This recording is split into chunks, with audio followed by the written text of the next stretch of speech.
Hi, I'm Conrad Marshall, and from the Sydney Morning Herald and The Age, welcome to Good Weekend Talks, a magazine for your ears featuring in-depth conversations with fascinating people from sport and politics, science and culture, business and beyond.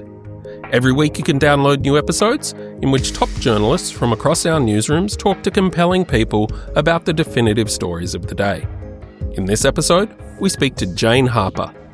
Just under a decade ago, she fulfilled the classic fantasy of closet novelists everywhere and published a murder mystery called The Dry, which became an international bestseller.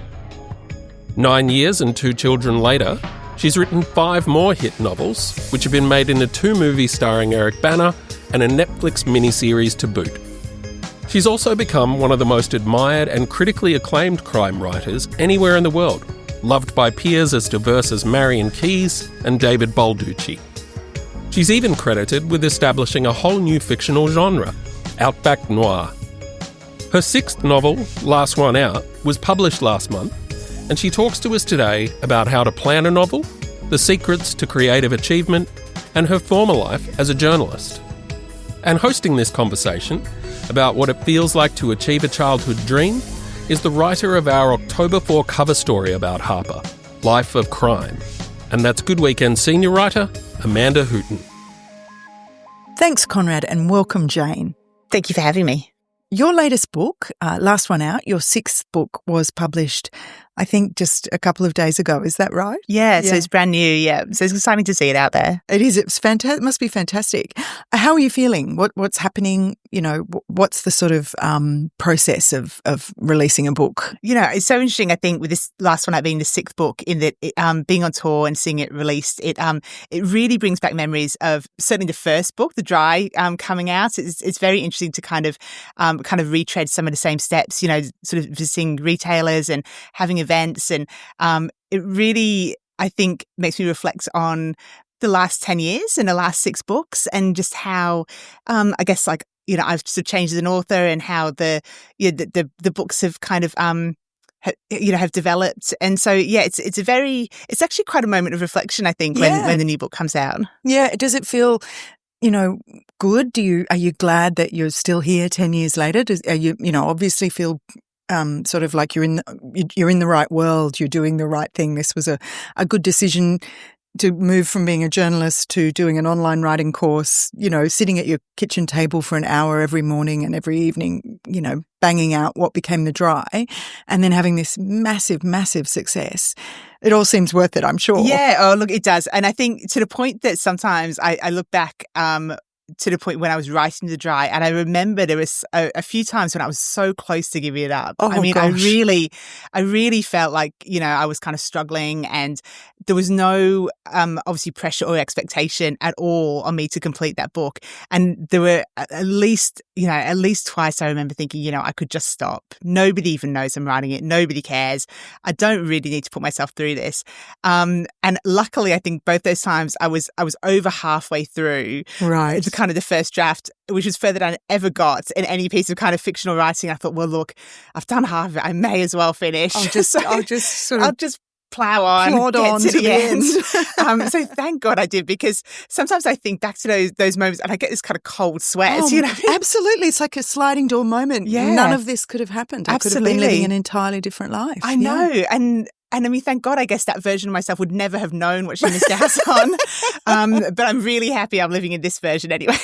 Absolutely. Gosh, that's such good advice. It was such a good reflection, isn't it, when you think, you know, because we do give up on things, don't we? I mean, you're sort of constantly involved in these sort of things where you think, I'm going to do this. And you don't usually, exactly as you say, get, you know, over halfway through something and then think I'm going to give it up. But especially with creative projects, it's so hard to keep going, I think, especially in a sort of vacuum of no feedback and no experience and no sort of reason really to press forward, except I guess that sort of inner prompting. Yeah. I mean, that is something that you've talked about, you know, a lot. You've done a wonderful TED talk about it, which I've watched, which I can highly recommend, which is a sort of a kind of an advice to writers and to people who are embarked on that kind of creative endeavour about, you know, how to kind of talk yourself off the ledge in a way and to keep yourself going and keep yourself motivated, as well as some sort of more practical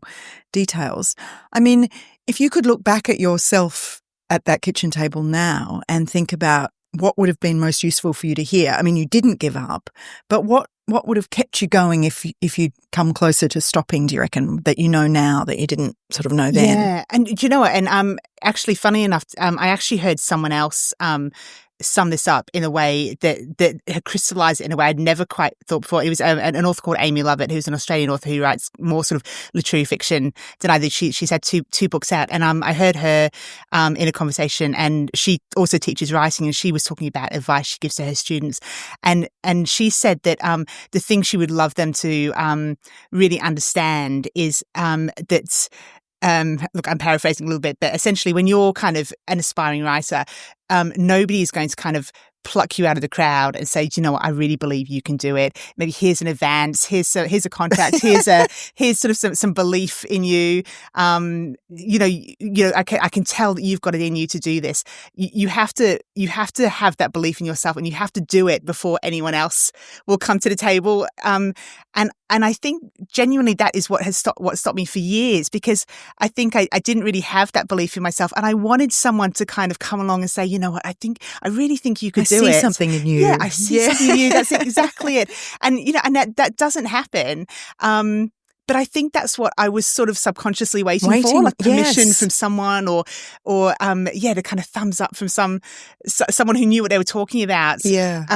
And that's what held me back, and I think that is obviously what holds back a lot of people. And I would kind of love people to maybe just try and get past that and really try and from somewhere find that belief in themselves to take on this project and see it through the conclusion, and then see what happens with it. Yes, just give themselves a chance. Like exactly. Give themselves permission to have a go, maybe. Yeah. And especially in a creative field, like you mentioned earlier, I mean, with creative projects, it is so easy to pick them up and start them and not complete them. And I think, I think I mentioned this in the TED Talk, because it feels really frivolous and quite self-indulgent to when we've all got, jobs and family commitments and 1,000 things we could be doing, to sort of sit down and think, I'm going to really focus on this writing or painting or songwriting or acting or whatever it is. It feels very hobbyish, and those are often the first things to go when the time pressure creeps in. But then you never really know how far you could take it if you never sort of give yourself that time. Yeah. How do you know what you could achieve with it, really? Absolutely. I think that's absolutely correct. So, well, there's a note for all of us. That's right, yes. Get on with the great Australian novel. But I suppose, I mean, when you came to writing, it wasn't completely sort of virgin territory for you, because you were already a journalist. You'd been a journalist for over a decade. But as a journalist myself, one of the things I'm fascinated by is that transition. And, as one of every, a million journalists who all believe that we could be great novelists if only someone would notice, exactly as you say. But what are the differences between journalism and fictional writing? How did you make that switch in your own mind between going from something that is based in fact, and every person who speaks has to be a real person and has to be quoted accurately, and all of that stuff, all of those kind of rules and restrictions that you face constantly in journalism? How did you kind of let go of that and do things like build believable characters and plots and all of that stuff? Where does that come from when you're so used to having it be kind of in the real world? Yeah, because that was, I guess, the benefit I was found with journalism was that the story was already there. Exactly. It was finding the way to tell it. So, I mean, you didn't have to kind of work out what had happened or to whom or whatever. You kind of went along and asked the people and they told you, So that was a huge benefit there. But I think, there were so many things that journalism helped me with. I think it was then a question of taking those things and then filling in the gaps. So, for example, I remember when I was first writing the first draft of The Dry, I thought fiction had to have kind of quite a lot of flowery language. And it sort of became apparent quite quickly that that style didn't really suit me. And I sort of just went back to kind of the more kind of sparse journalistic language. And I found that suited me a lot better, and I felt it was reading a lot better. So kind of embracing, I think, my natural writing style that I developed through the newspaper helped. Then even sort of practical things like when you interview someone, as you know, you pick out the best quotes, Yes, so yes. again, it's similar to that when you choosing what dialogue people should say. You want them to say the best things, and can you let the reader know other things in other ways, and I see. so all those kind of things. And then but yeah, it was really, I think the big challenge was that the plot and the kind of the ebb and flow of keeping a story going. And that was, I mean, a lot of it, honestly, is kind of just trial and error. Like, you just have to kind of do it to see how you can fix it. Yeah, right.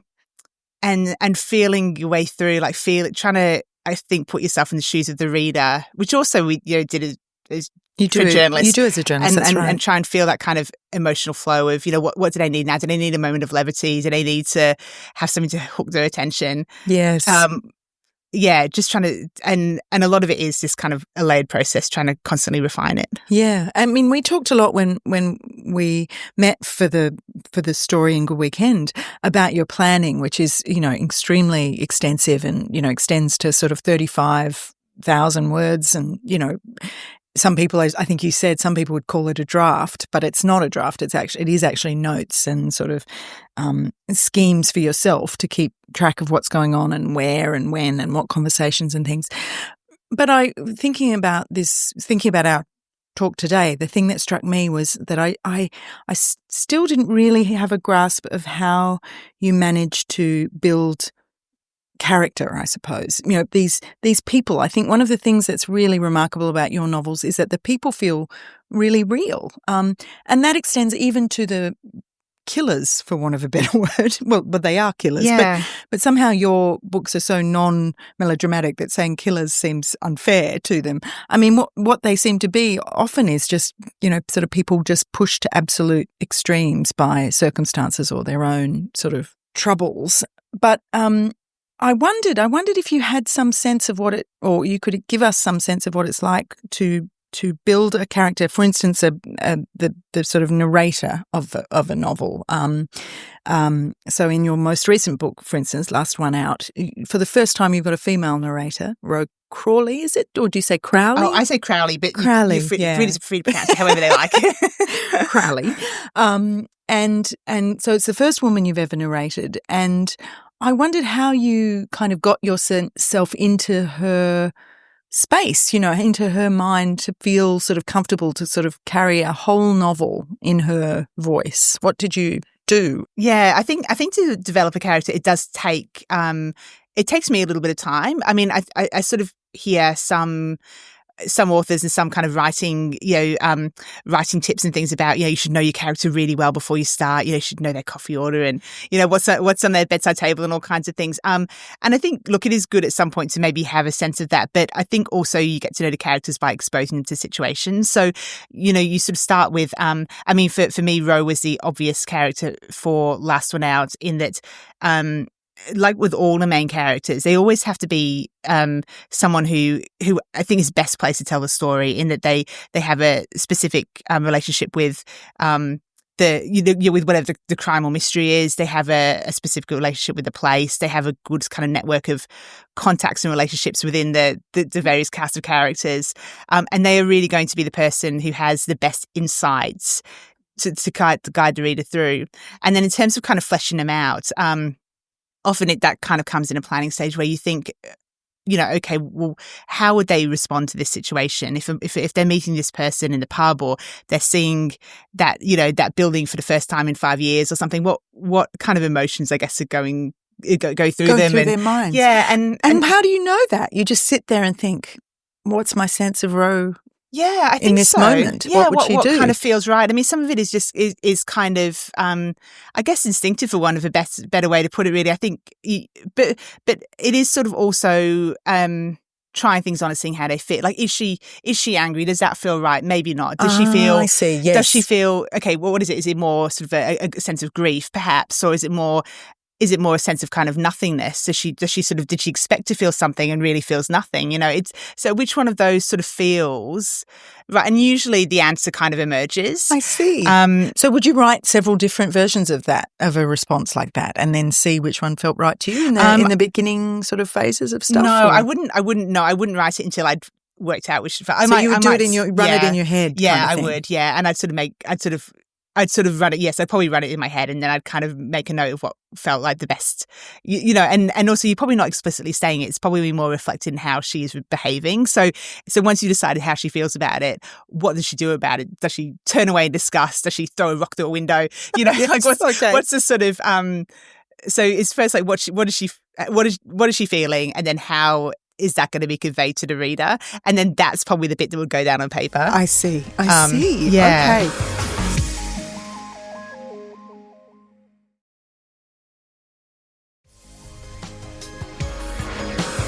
It feels like when you're talking about these people, it feels as if you just have this cast of real people that you can kind of select. You have this cast of people and you say, okay, this is the person who has all the right connections. This is the person who should be the narrator, as if she's sort of already there. It's such an interesting process. But I guess at some point in the planning and in the conception of the novel, you've sort of these people, this group of people have come to you. Talk to us about Last One Out, for instance. That's a small community.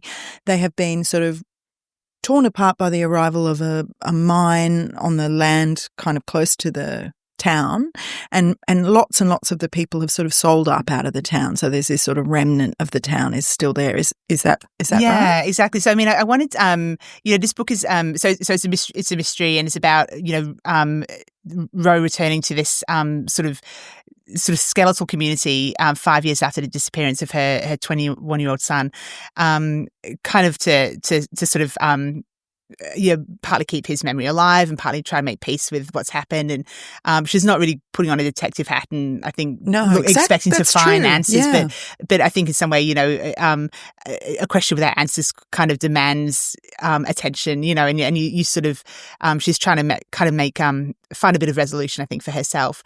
And then so that the disappearance of her son has kind of fractured her family. It's just really broken down this sort of unit that she had, and then kind of mirrored with that is the town, which is going through a very sort of similar process on a larger scale, where this industrial business has opened up not too far away, and it's essentially made the residential aspect of town unlivable. There's noise and there's dust and there's constant kind of movement of industrial traffic and things. So this community that had been beloved and treasured is really no more, bar a few people who are kind of hanging on for their own reasons. And when we meet Ro and the characters in town, it really is on its last legs. It's 5 years since the disappearance, and there's really very little holding them all together in that place. Yeah. And so had you read a story about a community like that? Had you seen a town like that? What was the sort of kind of kernel of the idea for that novel? Yeah, I think this is something I always tell people is to write down any ideas you have, because you never really know when you're going when they're going to kind of come into their own. I mean, the idea that eventually became Last One Out was a note I made probably, I would think, at least 5 years ago, which was a story about a town which not dissimilar to the one in the book, although that's sort of heavily fictionalized, but where people were being interviewed about this sort of loss of their community, and they were really lamenting all the things they'd loved about it that had disappeared. The football club and the pub had closed and all the shops were gone and the neighbours had moved away and things. Mm-hmm. And I remember reading that story and just really being struck by the question about why these people had remained, though, yes. because everything they'd loved about the town had gone.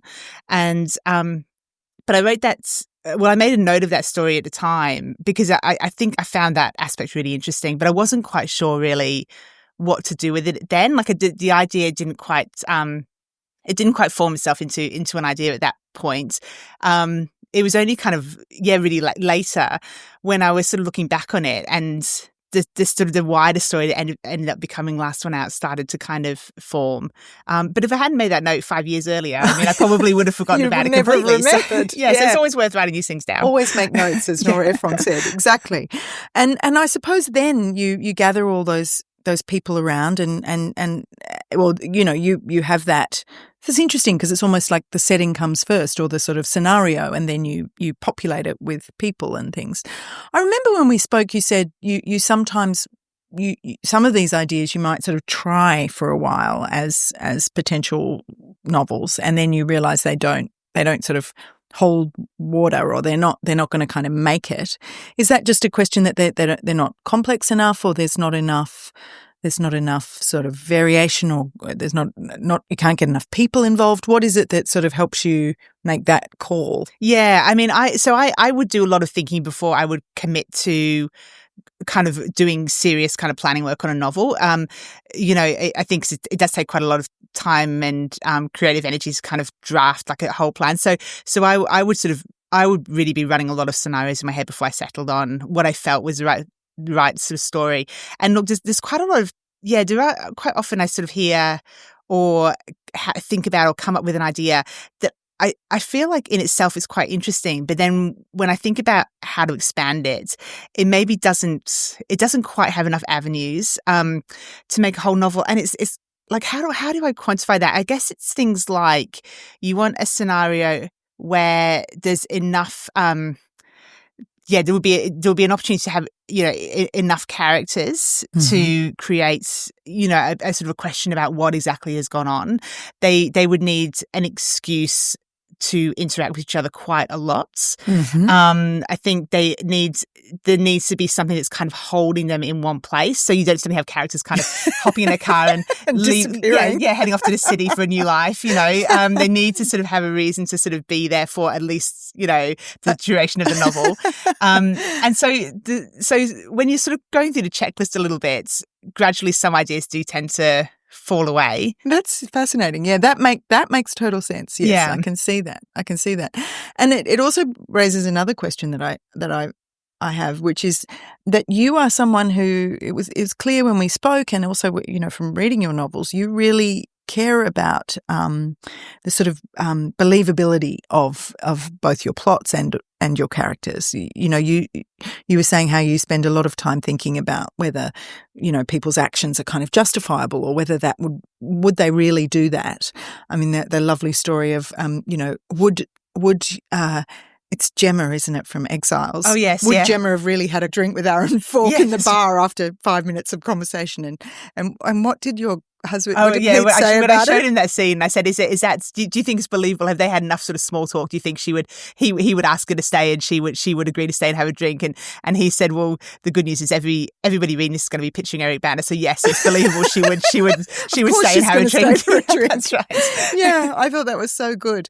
But I also think it's so good that you obviously think a lot about this stuff, which is not something that bothers some authors, and it doesn't necessarily detract from the novel either. I mean, I think crime fiction in particular is filled with really pretty extreme kind of characters that you could never imagine existing in real life, from Hercule Poirot to, some of the people in Thursday Murder Club seem pretty wild to me, Yeah. And you can love them all and enjoy them without needing them to be real.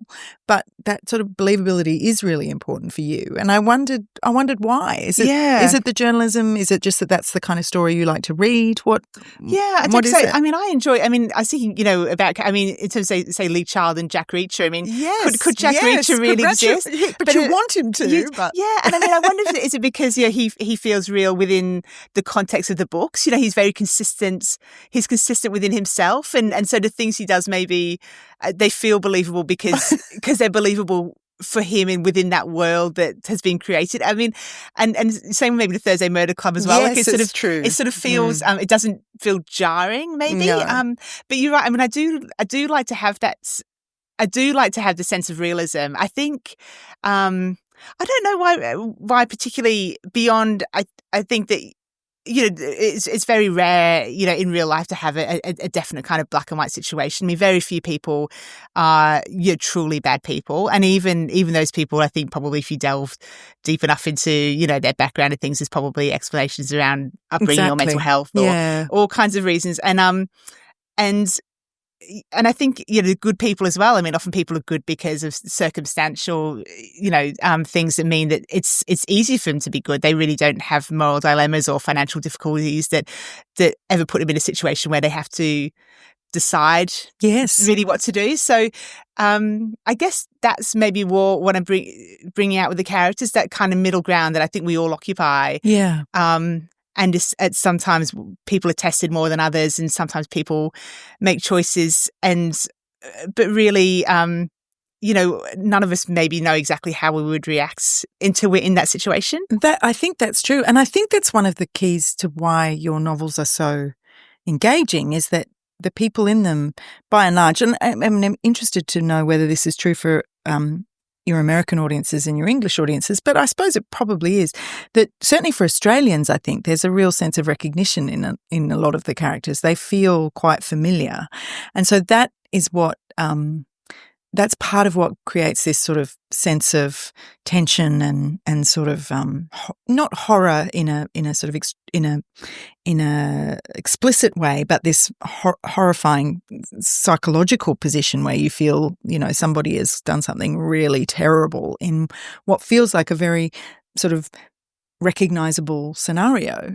So I guess that's it. You may not really know why you do it, but certainly it works. Yeah, it does have it has a real impact on the reader, because the reader relates to it, I guess. And I think that's kind of what I find kind of most moving or unsettling, or the thing that kind of stays with me longest in books and films, I guess, where because there's nothing really, I think, that scary in like a fictional serial killer. It's very fictional. It's sort of, it's an outlandish scenario. It's not really going to ever, thank God, like touch any of us. But there is. And similar with kind of really dark scenarios as well. It's very easy to kind of come up with a very dark scenario that is just genuinely upsetting. And yes, you will absolutely get an emotion from the reader, but it's a bit of a cheap shortcut, possibly. Yeah. And I think really for me the emotional kind of resonance is when it is sort of people that. The characters are people that you do feel like you recognize them, or maybe you even recognize yourself in them to some degree. Yeah. And the scenarios where it's traumatic for the characters involved, but really the emotion for the reader comes in understanding where their kind of sense of grief and loss and lack of justice or whatever comes from. It's more that emotional response from the characters rather than just a straightforward upsetting scenario for all of us. I think that's right. I mean, in fact, your UK editor made that point very, very well. And he said that one of the things you do is that you're able to take the reader to a place of imagining, for instance, in Roe Crowley's case, what it would be like to lose a son. You sort of suddenly you're in that place thinking about what that would feel like, which is not necessarily what you do think in every novel. Have you ever, or every detective novel certainly, have you ever thought about writing something other than detective fiction, to sort of take those insights into people and relationships and the way people are in the world? Have you ever thought about writing a different kind of? Do you know, sometimes, occasionally, because sometimes I do have actually an idea or two that I think involve a murder. Exactly. It wouldn't work for me. So, but I mean, sort of yes to no, because part of me, sometimes I think of an idea and I think, oh, that would be, gosh, that would be great. Like if I were like a debut author all over again. Maybe I could see myself following that instead. But then at the same time, I mean, I do really like the kind of books that I write. And I mean, I've had such a kind of warm, supportive response from, so many, and everybody, like the readers, the booksellers, the industry, so I also think as well, it's good to recognize when the grass is very green on your side of the fence as well. It's like I'm lucky to kind of have this great sort of genre that I enjoy doing, and people will support me in reading and my writing. So it's worth treasuring that as well, I think. Yes, yeah, it's true. Although you could always do a sort of J.K. Rowling's thing, or that's just it, Nora, exactly. what is it, Nora, the one that writes as Rod, yes. or Rob, or someone as a yes. I know there are people who J.D. Robb. That's maybe? it. Yeah, and it's Nora.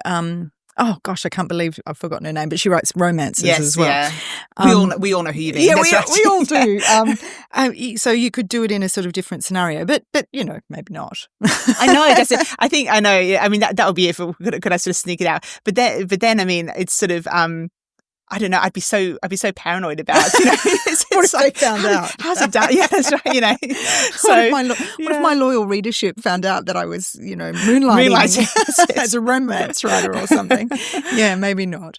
I mean, have you read any? What are some good books? What there's all sorts of extraordinary authors. Marianne Keyes is a great fan of yours. Often and recommends I'm such a big fan of her. Do you know what I mean? Honestly, if I was to look back on some of my kind of the greatest kind of professional achievements these books have brought me. One of them is like I've got to meat Marianne Keyes and converse with her, and which is honestly like kind of like my dream sort of scenario. So I'm a huge admirer of hers. I've loved her books for sort of 20 plus years. So, but I mean, it's really exciting seeing. I think there's a lot of really great Australian authors at the moment. Like Sally Hepworth's got a new book out called Mad Mabel, which is so much fun. She's a really sort of fun, smart, gritty writer.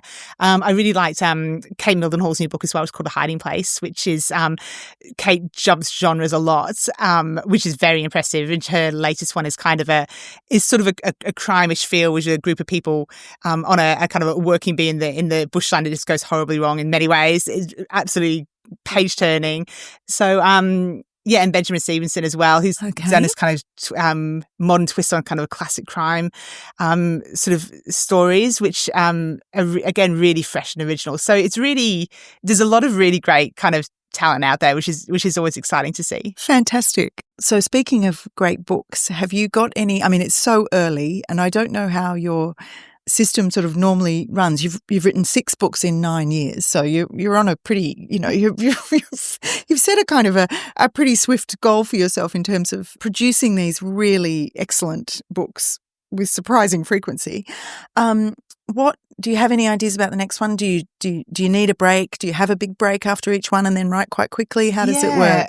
I always allow myself to kind of mentally have a break, but it's interesting how often in that time the ideas start to flow. It's actually a surprisingly kind of fruitful period, I find, when the book is gone. It's gone to the printer. It's out. It's my work is completed on it. But I'm still kind of in the kind of zone of still thinking about writing a lot, and there's something about, I think, having that the mental break of having the book, the previous book kind of off your plate, so to speak. Yes. But still the ideas do start to flow. So look, I mean, I think I try and let myself just let them run as they will, and I always write them down. Yes, so I can come back to them later. Exactly, and just sort of relax with it a little bit and see what settles. And often it's that kind of that period of mental relaxation where they tend to start building up, and usually the way sort of for the next one starts to become quite clear. So so watch this space, I guess. We'll see what rises to the surface this time. Fantastic. Well, I for one am very much looking forward to it. Oh, thank you. And thanks so much for the chat today. It was lovely to talk to you. Thank you for having me. That was best-selling crime novelist Jane Harper in conversation with Good Weekend senior writer Amanda Hooton for the latest Good Weekend Talks. If you enjoyed this episode, please remember to subscribe, rate and comment wherever you get your podcasts, and keep tuning in for more compelling conversations. Coming soon, Good Weekend senior writer Katrina Strickland chats with cookbook author and psychologist Helen Goh.